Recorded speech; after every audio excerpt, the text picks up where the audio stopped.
Boa noite a todos. Nós estamos iniciando mais um Hangout no canal Gazeta Revolucionária, com o tema hoje, Bolsonaro está para cair? Quem vai expor um pouco mais especificamente sobre isso é o companheiro Volmar, para mostrar a crise política, né, no Brasil, mas como marxistas, nós vamos iniciar a discussão nacional, entendendo um pouco, né, da situação, principalmente os principais acontecimentos e a dinâmica da economia e da política internacional com o companheiro Alejandro. Vamos lá, companheiro Alejandro. A situação no mundo, a crise capitalista mundial, está acelerando a passos mais do que largos. Nos últimos 2 dias, nós tivemos uma escalada da crise de maneira muito significativa na Argentina. A cotização do peso, por exemplo, ela passou de 36 pesos por dólar para 45. E isso reflete a bancarrota do modelo imposto pelo Fundo Monetário Internacional e pelo governo Macri na Argentina. A situação na Argentina está por um fio, é gravíssima. Para você ter uma ideia, dando 2 ou 3 informações, as taxas de juros que o governo argentino paga para os especuladores estrangeiros, que são grandes bancos, como grandes fundos especulativos, como BlackRock, fundo especulativo inglês, PIMCO e mais outros, é de 90% de juros ao ano em dólar. Que é uma coisa praticamente nunca vista, porque as taxas de juros que estão sendo pagos no mercado mundial, no máximo são de 2%. Na Argentina, paga 90% ao ano, porque se vendem os títulos, principalmente a curto prazo, com vencimento em uma semana, 10 dias, etc., mostrando a gravidade da crise. E mesmo assim, tem uma fuga de capitais de aproximadamente 3,6 bilhões de dólares por mês. Agora, como é possível? Aqui é a grande pergunta. Como é possível, se o país está pagando umas taxas usurárias nesse nível, ainda haver fuga de capital? O capital foge quando há possibilidade de bancarrota. Não esquecendo aqui que esse grupo que eu mencionei, é o BlackRock, que é um grande banco especulativo inglês que tinha deixado um rombo de aproximadamente 50 bilhões de libras durante a crise de 2008, foi salvo pelo governo inglês. Ele levou um tombo de aproximadamente 3 bilhões de dólares em cima do investimento que ele fez em pesos. E agora eles estão mudando de política, eles estão transferindo os ativos financeiros especulativos para dólar diretamente. Bom, isso aí é a receita para hiperinflação, porque o país ele está gastando em dólares muito mais do que ele tem, muito mais do que ele produz, numa economia que está entrando em recessão e que agora está indo para o buraco e somente vai poder fechar isso por meio de uma emissão de moeda em grande escala. A situação é muito grave, a política que está sendo aplicada de terra arrasada é a política da época do chamado Rodrigaço, foi a política da década de 70, que era um ajuste econômico contra os trabalhadores de tamanho monumental. Isso na Argentina, com certeza, vai levar a grandes mobilizações populares. Está se repetindo a crise de 2001, 2002.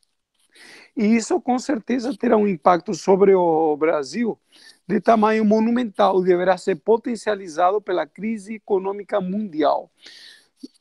Hoje, por exemplo, sexta-feira, dia 29 de março, o plano da primeira-ministra britânica, Theresa May, foi derrotado pela terceira vez pelo Congresso, pelo parlamento inglês. O que isso significa? Que o país, o governo inglês, tem até o dia 12 de abril para sair da União Europeia.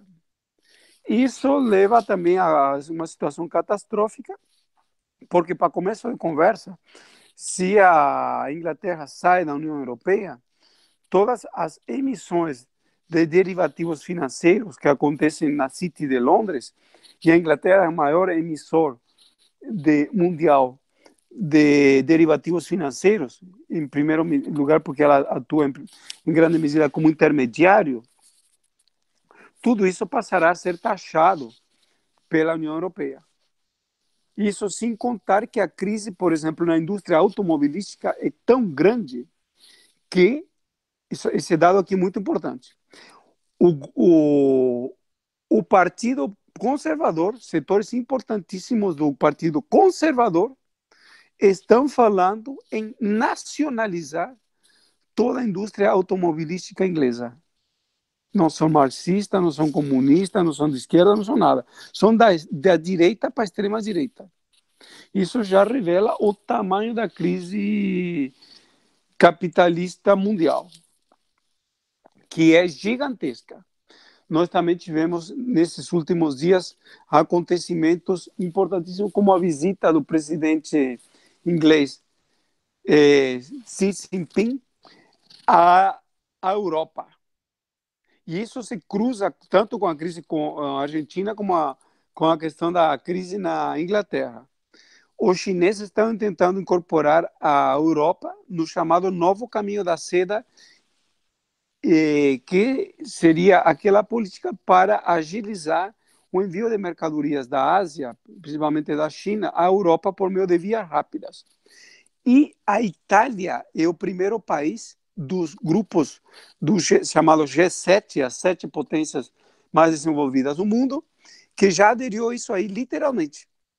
Porque um governo agora dominado pela extrema-direita, a Liga do Norte, encabeçado por Salvini, um conhecido fascistoide, e um movimento meio que amorfo, o Movimento 5 Estrelas.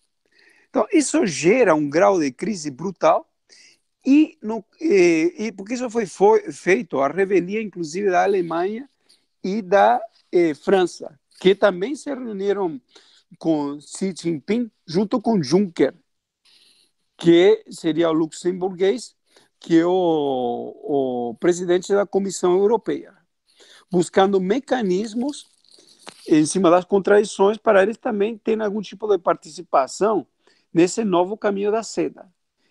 Porque, de fato, o que está acontecendo, que o único país que está tendo algum investimento real no mundo é a própria China. Os Estados Unidos, a Europa como um todo e o Japão praticamente não está investindo mais nada no mundo, em obras de infraestrutura, para em primeiro lugar. Então, eles estão procurando aproximações, principalmente em cima da política chinesa de abrir mais o mercado, porque o que está em jogo, que é o grande problema da crise capitalista mundial hoje em dia, é como que a China e a Rússia, que eles são resultado de 2 revoluções importantíssimas, as maiores do século passado, a Revolução de Outubro de 1917 e a Revolução Chinesa de 1949, como que esses países vão ser incorporados ao mercado mundial. Se por meio da política das burocracias e dos oligarcas que dominam ambos países, ou se por meio da política do imperialismo mundial. Então, o que nós temos aqui é o aprofundamento das contradições entre as potências mundiais. No caso da China, ela ainda não é uma potência imperialista, mas aliado à Rússia, ela está se expandindo no mundo e principalmente está tentando se expandir e fazer contraponto ao imperialismo norte-americano na Venezuela, como todos podem ter acompanhado, onde já tem uma presença militar russa importante, a presença econômica da China é fundamental, assim como a presença da China é importantíssima em toda a América Latina. Nós temos que a China tem uma base espacial, portanto militar, na província de Neuquén, no sul da Argentina, que é a segunda base no exterior que foi construída pelos chineses junto com, após a base militar em Djibouti, que fica ali no, perto, faz fronteira com a Eritreia de Djibouti e com a Etiópia. Então, uma situação de alta criticidade para o próprio imperialismo norte-americano, porque o que o imperialismo norte-americano sempre tentou fazer, principalmente a partir de 2001, com aquela política chamada Full Spectrum Dominance, que seria o domínio total do mundo, que derivou para a região ali de Pacífico da Ásia a metade do orçamento do Pentágono, justamente com o propósito de conter o expansionismo chinês. E essa política vinha como, digamos, complemento, até como resultado da política implementada a partir do governo Nixon, pelo todo-poderoso conselheiro de Segurança Nacional, Zbigniew Brzezinski, e pelo secretário do Departamento de Estado, que está atuando em bastidores com mais de 90 anos até hoje, né? Então, com isso, o que nós vemos? Que é uma política de salva-se quem puder. E que, nesse momento, em cima da crise mundial, está sendo colocada a necessidade de uma nova divisão do mercado mundial. E isso sempre foi feito por meio de guerras sangrentas. Por isso, o imperialismo norte-americano tenta se entrincheirar na América Latina, abrir uma guerra na Venezuela, e a partir daí aplicar ditaduras sangrentas, tanto na Venezuela como em todo o continente, ou subcontinente. No Brasil já temos, em um grau bastante avançado, o golpe militar, agora já tomando os militares, tomando conta até do Ministério da Educação, que é um negócio bastante grotesco, né? E o objetivo, por trás de um golpe militar branco, entre aspas, o que nós temos é aplicar uma política de terra arrasada contra os trabalhadores e contra, inclusive, as demais potências imperialistas, rumo a uma nova guerra regional e mundial de grandes proporções. Nessas condições, que já começa a sair muita fumaça aqui perto, mencionamos o caso da Argentina, né? E que com estouro no período imediato posterior ao atual, de uma crise, de um colapso capitalista mundial, isso vai levar a uma desestabilização na região gigantesca. Por isso, eles não confiam na burocracia sindical e demais burocracias, e eles estão apostando nas baionetas. Perante isso, nós temos que colocar uma unidade dos lutadores, dos movimentos sociais, etc., contra a guerra, contra o imperialismo. No movimento de trabalhadores, a unidade pela base, e nós precisamos empurrar a política pela construção de um partido operário, revolucionário, em cima de lutadores operários. Isso vai estar colocado em pauta no próximo período. Os estouros que nós vamos ver no próximo período justamente serão evidentemente espontâneos por causa da traição brutal da esquerda integrada ao regime e também da burocracia sindical e dos movimentos sociais. E nós precisamos nos preparar para atuar nesse contexto de explosão dessas burocracias, que estão com a língua de fora, uma grande crise mundial, e onde nós teremos estouros espontâneos do movimento operário e do movimento de massas.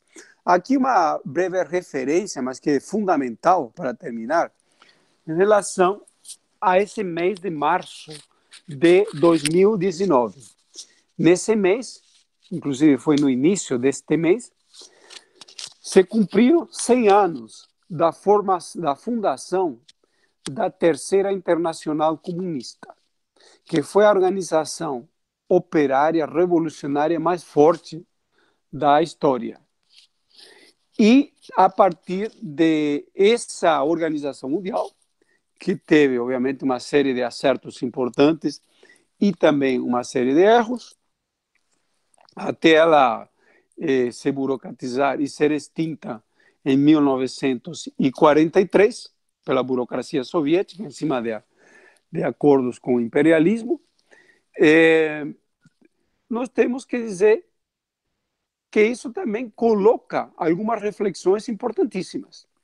Quando surge a Internacional, a Terceira Internacional, ela surge em cima da bancarrota da Segunda Internacional.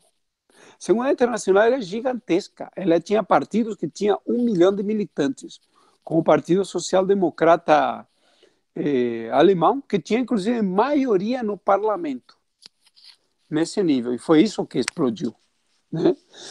Então, isso eu coloco porque é muito, muito importante quando se fala nessa questão da crise de direção. Tem alguns grupos, principalmente trotskistas, que falam que não dá para fazer nada, ou que tem que, sei lá, esperar alguma coisa que caia do céu, né? Ou desconhece que virá realmente um movimento espontâneo, como se posicionar perante ele, porque há uma crise de direção, não há partidos revolucionários operários. E, de fato, não os há. Mas quando a Terceira Internacional foi fundada, o que acontece? Ela foi fundada em cima de uma brutal crise de direção.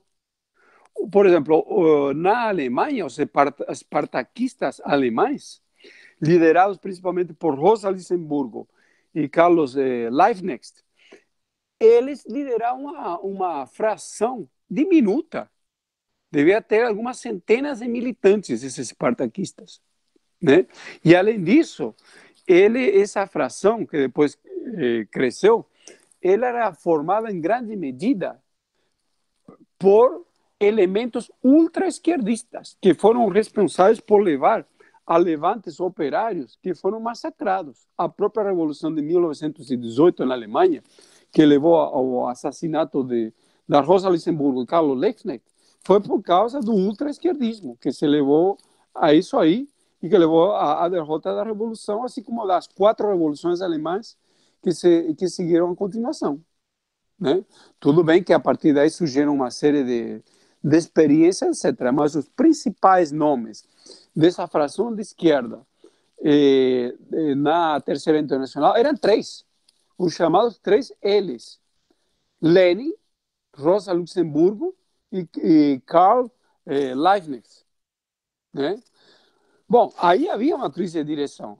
Anteriormente, a Liga dos Comunistas de Marx, ela foi dissolvida por conta de uma crise de direção. A Primeira Internacional, ela foi dissolvida depois da derrota da Comuna de Paris por conta de uma crise de direção. Ou seja, a crise de direção é um fenômeno recorrente na história da classe operária mundial, e ela tende as direções a se fortalecer em épocas de ascenso. Bom, esse tipo de reflexões nos leva muito, para terminar, à reflexão do período em que nós vivemos hoje, e nessa visão que é antidialética e metafísica, que separa as condições objetivas para a revolução das condições subjetivas, como se houvesse aí um muro de Berlim no meio, ou um muro da faixa de Gaza. E a mesma coisa quando considera a crise de direção de maneira quase que absoluta, e que implicaria que não daria para fazer absolutamente nada, somente daria para ficar como um grupelho propagandístico. Bom, esse tipo de reflexões estamos colocando assim meio como um acessório da análise de conjuntura. Isso mereceria um hangout específico sobre os ensinamentos da Terceira Internacional, etc., porque a situação política mundial está se acelerando. No caso do Brasil, está levando isso para um golpe de Estado aberto, mas também, conforme fica claro agora, nesses dias, para uma explosão na Argentina, que o mais provável é que aconteça já no ano que vem, com consequências gigantescas para o Brasil, imediatamente. E a crise mundial está se acelerando de maneira enorme. Nós temos essa questão da saída da Inglaterra, conforme falamos, da União Europeia, com o problema da Irlanda, que é um problema catastrófico, o problema da especulação financeira, mas temos a crise também na Itália, na Espanha, em Portugal, na Alemanha, na Bélgica, nos Estados Unidos, etc., que ficará muito enfraquecido com um novo colapso capitalista mundial, que deverá dar lugar ou a uma guerra mundial, ou de grandes proporções, ou um grande ascenso de massas. Então, com isso, eu passo a palavra, fechando a exposição sobre a questão internacional.